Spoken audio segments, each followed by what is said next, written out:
welcome once again, fans of flip clocks. What we're going to do today is we're going to take a look at this Panasonic RC-6030. I haven't done one of these in a while. It's one of the clocks I first cut my teeth on. We're going to take a look here at how to do a little restoration and probably go into a lot of more detail than you might want to see. So it is a longer video. You can see the whirligigs spinning around, so we know the motor's working. So what's the problem? Well, the light's out pretty obviously, but we're going to take here, look at the function. And no radio. You can hear something trying to happen there. Looks like a problem with the FM AM selector.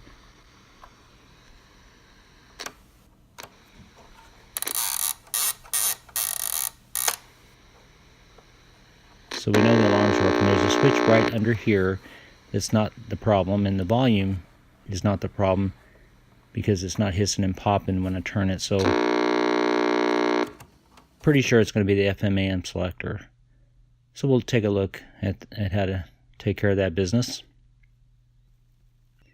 First thing I want to show you is that when I got this clock, it actually came with a box. It's tore up a little bit, but I always like to see a box. I'm not a collector of boxes.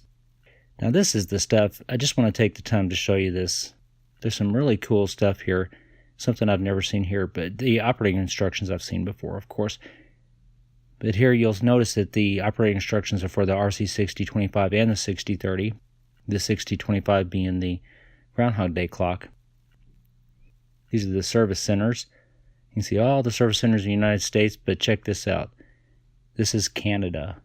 Look at the font, the type size there. That's crazy. Even my camera needs readers. And the warranty card, and I swear one of these days I am going to fill this out and send it in. I might do it this time. But this is the thing I thought was the coolest. This is an actual receipt from when the clock was new. And you can see the price was $29.81, and that was in 1978. And in today's dollars, that's about $115. I thought that was cool. I'd never seen anything like that before. So back to business here. On the Panasonics here, you just pull straight out, and sometimes I grab a hold of the larger knob and it brings them both out like that. Pretty basic knob attachments. As the clocks, that's pretty basic too. As the clocks got newer, more simple construction, so the knobs are easier. The earlier clocks, much harder to get some of the knobs off. There's a metal band there. And this is always a booger. You usually use a knife or something to get that off. But we're going to see if I can't take these screws out. There's one, two, that's not a screw. There's 1, 2, 3, 4, 5 screws. And I'm going to pull that case up and see if I can't take the knob off that way. We'll try to learn something new today. All right, I've cut the video here, and I've taken out the screws and even the clock mechanism screws.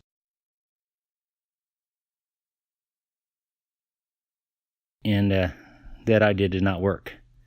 So we're going back to the old standby, just something to protect the case and gently pry up. I thought I was going to show you something fancy, but obviously not. All right, you just lift straight up. You got to be careful of the speaker. This is attached to the top part there. You want to get that off probably. There's going to be dust bunnies under there. Just take those 3 screws out.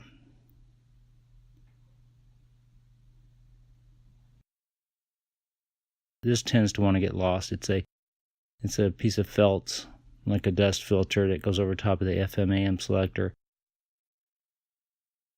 Almost always reassemble the clock and have to hunt that down and put it back on again. Now, to get the clock mechanism out, we'll have to remove the circuit board here. Did anyone else notice I left the power running on this clock? You know, I have never been shocked on a flip clock. I've never been killed on one. And I'm not even going to knock on wood or even simulated wood grain because I'm not superstitious at all. I think it's bad luck to be superstitious. You take the mechanism out, it just lifts right out. And there's our light bulb that needs to be replaced. And the bulb wires go back to the circuit board that's attached to the mechanism. There's their motor. Comes off with nuts. It's in good shape. And when you see this piece of old brown tape, then you know no one's really messed with this before, because that'll fall off if someone's messed with it. Now, to get this off, you see there's arms on the top here. If someone's messed with this, a lot of times that one or both of those are broke off. And again, I've said this many times in these videos, you just have to take your time. Gently pry there. And I'm pulling it up out of a divot under in the metal there. And I'm taking my time here. Gently prying up, and comes right off, see? Now, there's a little hold down here for the wires. I'll see that missing a lot of times too. It comes from being in a hurry, and see, you look at it and see it's obvious. You just pull that out, and they just people just go to yanking on it. That blue filter fell down in there, that holder. We'll get that out later. We'll talk about that a little more when I put it back together. Now, the bulbs that you have to use are these from Miniatronics, the 12 volt 50 milliamp, 5.5 millimeter diameter. There it is right there. And it's exact replacement. I like to use heat shrink tubing to replicate the bulb as much as possible. And it also helps it fit in the holder a little better when you go ahead and put the shrink wrap on there. And we'll do that here in a second. So you got to chase your leads back to the circuit board. And this isn't beyond you if you've never done anything like this. You just have to not be in a hurry. And I talked about never getting shocked, but when I break out that the soldering iron, 5 times out of 10, I'm going to get burned a little bit, or I'm going to touch it to something that doesn't need to be touched to. So we're going to get things kind of cleared out of the way.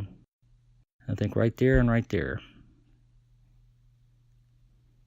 I've got the soldering iron.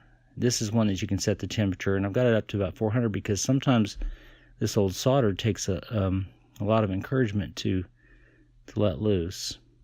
So I just heat it up, and I'm pulling the wire at the same time.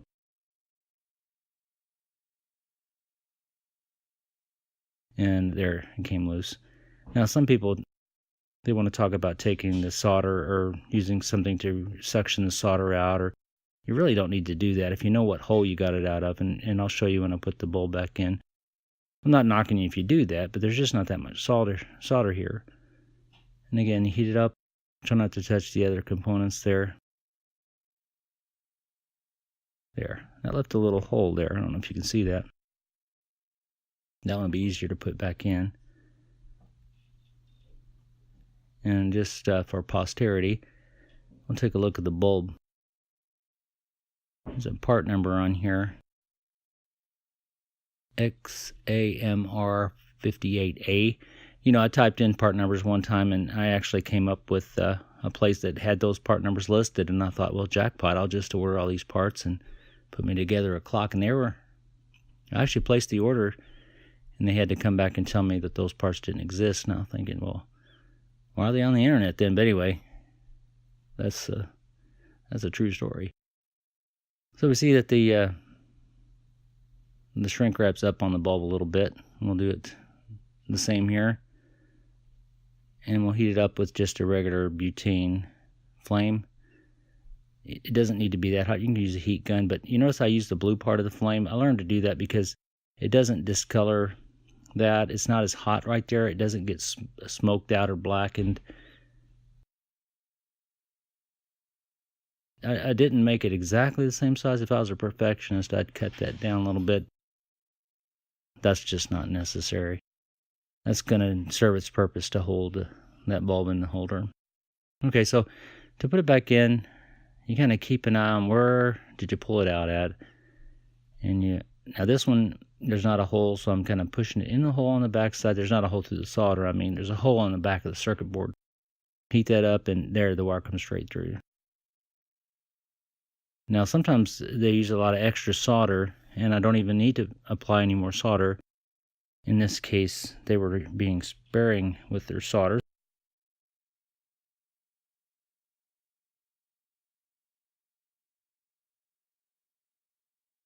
And try to heat up the circuit board and the wire a little bit. They say to let the solder melt on the wire and the circuit board, but everything kind of gets heated up so that the solder can actually make a connection. You don't want to think about melting the solder on there, on the melt the solder and let it drip on there. That just won't work. It won't adhere. You have to get the thing you're soldering warmed up. Again, apologies to those of you who know how to do this better than me. So I'm just trying to get the whole business warmed up here.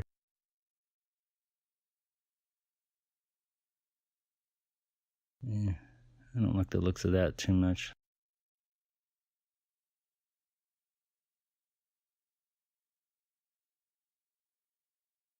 That'll do it. And I could trim off that extra wire there if I wanted to, if I thought it was going to get in the way of something, but I think it looks pretty good.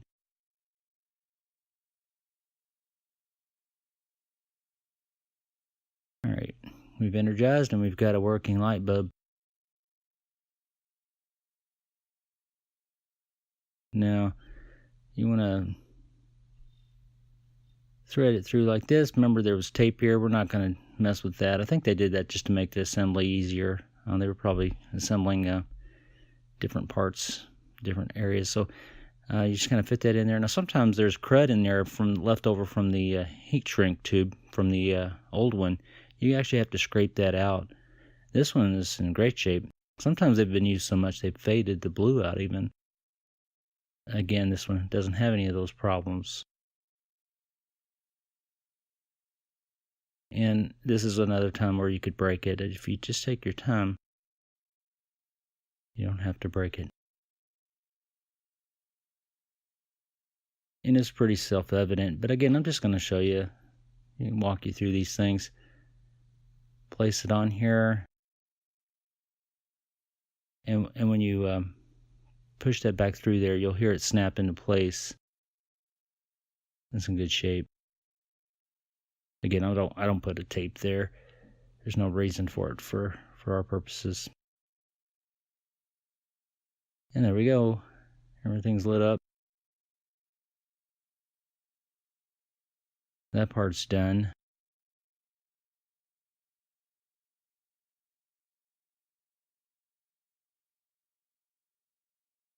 Now, we'll turn our attention to the switch. And the contacts in here have gotten dirty is what's almost always the problem in this type of clock, the 6025 or the 6030s. It's such an easy fix. What you want to do is you want to get some electrical contact cleaner. Right here, this is the switch that normally sometimes can cause a problem. It turns the radio on and it turns the buzzer on. That switch does there.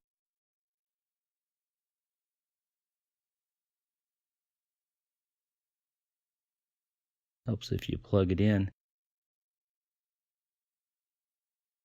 So what you see, if you push it in all the way, it's the buzzer. And push it in part way, it should be the radio.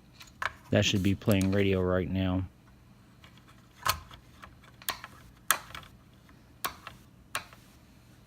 So we'll de-energize for safety. Safety first. So you get you some. There's many kinds of types of these things. You want something that's plastic safe. It's just an electrical contact cleaner. And if you can see, you just want to apply it right at the base. Okay, that's a little bit more. That's more than enough. Now, as a rule, I like to flip it back and forth just do it as best how old you are. 3 days later. And that usually is enough. That extra stuff I'll probably wipe off with a Q-tip. So we energize once again.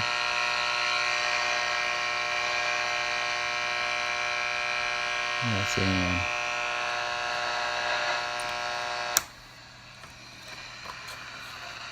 a tuner.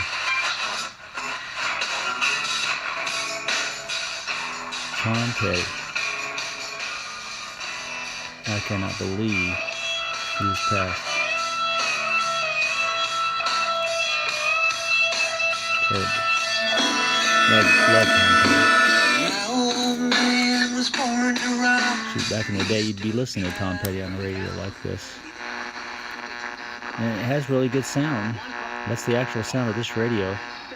The AM is AM radio. I mean, you get what you get. No offense to you fans of AM radio. Alright, so we can look here. Another thing we can look at here is the face and how to clean that on the inside. It gets a little smoky in there. And what you want to do, there's 4 tabs on each corner. There's a tab on each corner, 4 total, and there's a post in the middle there at the bottom. This is one of those things where you'll get a broken, this will be a real common place to find a broken and cracked tab because someone has gotten in a hurry. Now these faces can be used on the 6025. All the components on the inside that you've looked at, all of them are identical to the 6025, the Groundhog Day. That's what makes these clocks valuable to me, because you can replace this. Even the front part, the 6025 doesn't have this stripe, but that stripe can be removed with, get this brake fluid and a little elbow grease and your fingernail. Anyway, when you're putting this clock back together, you want to move that dial all the way over to the left and then turn this counterclockwise. That way, when you reassemble, everything's going to fit together again. It's going to work right. You'll likely forget that the first couple times. You can do it the opposite, turn all the way to the right. There you go. And you just take all this and throw it in a bag and throw it away. Well, hey, thanks for taking the time. When you get the time, come visit us at flipclockfans.com.